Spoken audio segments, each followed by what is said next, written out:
अरे क्या माँ माँ कर रहा है, बकरी का बच्चा है क्या? अरे माँ मजाक छोड़ो, मुझे फाइनली वो मेन चौराहे वाली दुकान मिल गई है। अब देखना, आपका बेटा दुगनी स्पीड से पैसा कमाएगा। ओफो, ये क्या? मेरी ऑनलाइन मेकअप क्लास चल रही है। इतनी जोर से क्यों बोल रहे हो आप दोनों? अरे मेरी धर्म पत्नी जी, मेकअप क्लास बाद में करना, वो चौराहे वाली दुकान मिल गई है हमको। अरे वाह! रुको, मैं अपनी माँ को फोन लगाकर बता देती हूँ। अरे मैं भी अपने रिश्तेदारों को बता देती हूँ, कितनी खुशी की बात है। हाँ हाँ, मैं भी अपने दोस्तों को बता देता हूँ, 1 हफ्ते बाद रजिस्ट्री है। बस, घर में खुशी का मौका था। उन तीनों ने अपने अपने फोन उठाए और लोगों में बात फैलाना शुरू कर दिया। और रही सही कसर, श्वेता बहू ने अपने पड़ोस में सबको बताकर कर दी। अरे वर्मा आंटी, अब हम भी जल्दी कार ले लेंगे। घर का रेनोवेशन होगा और ठाट से रहेंगे हम भी। अरे, ऐसा क्या हुआ? लॉटरी बाटरी लग गई है क्या? अरे, इस बार चौराहे वाली मॉल में हमको भी दुकान मिल गई है।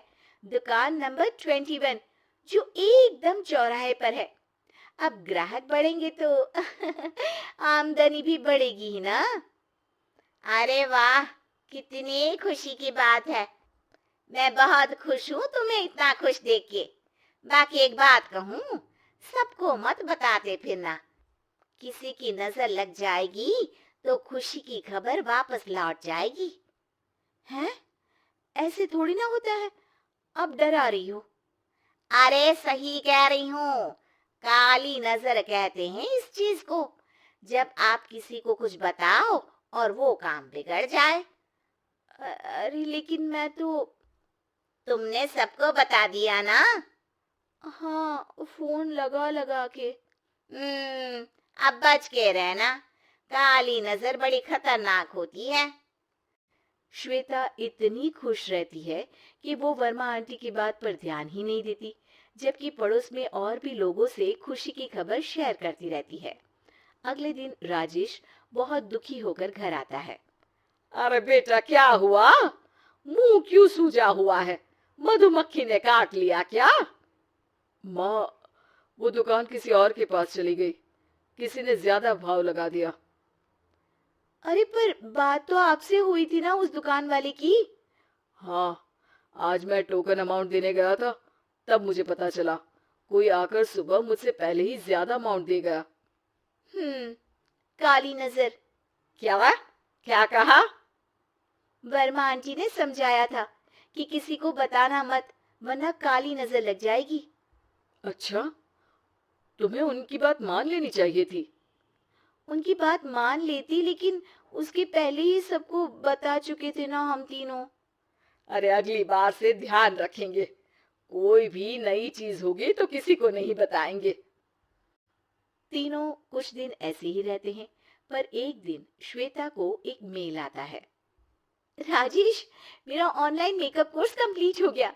अब मैं खुद का पार्लर खोल सकती हूँ। अरे वाह, अपने मोहल्ले में ही खोलते हैं, ये जो घर के सामने दुकान है ना, वहीं। हाँ, यहाँ सस्ती भी मिल जाएगी। अगले दिन श्वेता वर्मा आंटी के पास जाती है, मिठाई का डब्बा लेकर। अरे आओ आओ, कैसे आना हुआ? जोर से नहीं बोलूंगी। वो सामने वाली दुकान है ना, वहां मैं अपनी पार्लर की दुकान खोलने वाली हूँ, उसकी मिठाई है। अरे वाह, बहुत बधाई हो तुमको। हाँ, मैं कमाने लगूंगी तो राजेश पर पूरे घर का बोझ नहीं रहेगा ना आंटी जी। ये तो है। पर ये बता कि तूने ये बात किसी और को तो नहीं बताई ना? अरे नहीं नहीं, पिछली बार गलती कर दी थी। काली नजर लगी किसी की और राजेश के हाथ से वो दुकान चली गई थी। सबको मत बताना। चलो मैं चलती हूँ, कल दुकान की बात करने भी तो जाना है। अगले दिन श्वेता दुकान के लिए मालिक से बात करने जाती है। अरे लेकिन दुकान तो हम कल रात को ही किसी को दे चुके हैं। कल ही? हाँ कल ही, 2 दिन बाद कोई यहाँ पार्लर भी खोल लेगा, अब कहीं और दुकान देख लीजिए। अरे पर हमको भी तो पार्लर ही खोलना था। हाँ भाई, एक ही दुकान है, आधी आधी तो नहीं दे सकता ना मैं। राजेश और श्वेता घर पर हताश होकर आ जाते हैं। इस बार तो किसी को बताया भी नहीं था, अब किसकी काली नजर लग सकती है? सुनो, तुमने माँ को बताया था क्या? अरे कैसी बात कर रही हो, माँ की नजर थोड़ी ना लगेगी। पक्का तुमने किसी को नहीं बताया था ना? सिर्फ वर्मा आंटी को बताया था, उन्होंने ही मुझे किसी को नहीं बताने को कहा। अरे यार तुम भी सही हो, मेरी माँ को नहीं बताने को कह रही हो, पर वर्मा आंटी को बताना तुम्हें जरूरी लगा। अरे वर्मा आंटी ने ही तो काली नजर के बारे में बताया था ना, वो हमेशा हमारा भला ही तो चाहती है। मेरी माँ भी हमारा भला ही चाहती है। अरे पर चिल्ला क्यों रहे हो? बात नहीं कर सकते क्या आराम से? नहीं आता वो आराम से बात करना, और करना भी नहीं चाहता हूं मैं। दुकान जाने का दुख गुस्से में बदल गया था और राजेश और श्वेता में बात बंद हो गई थी। 2 दिन बाद मोहल्ले में पार्लर का इनॉग्रेशन हुआ, जिसमें मोहल्ले के सभी लोगों को बुलाया गया, पर श्वेता, राजेश और माँ नहीं जाते। माँ अंदर आ जाओ, क्या देख रही हो? अरे नया पार्लर देख रही हूँ अपने आंगन से। देखो, माँ को दूसरे का सुख देखने में कितना मजा आ रहा है, मेरा दुख नहीं दिख रहा इन्हें।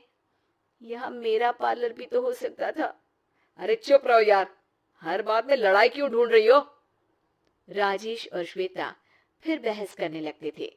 तभी माँ ने दोनों को बाहर बुलाया। अरे जरा देखो तो दुकान चलाने वाले का बोर्ड पर नाम क्या लिखा है? श्रुति वर्मा। गाड़ी निकाले बेटा, हमें कहीं जाना है। काली नजर का इलाज कराने। राजेश अपनी बाइक निकालता है।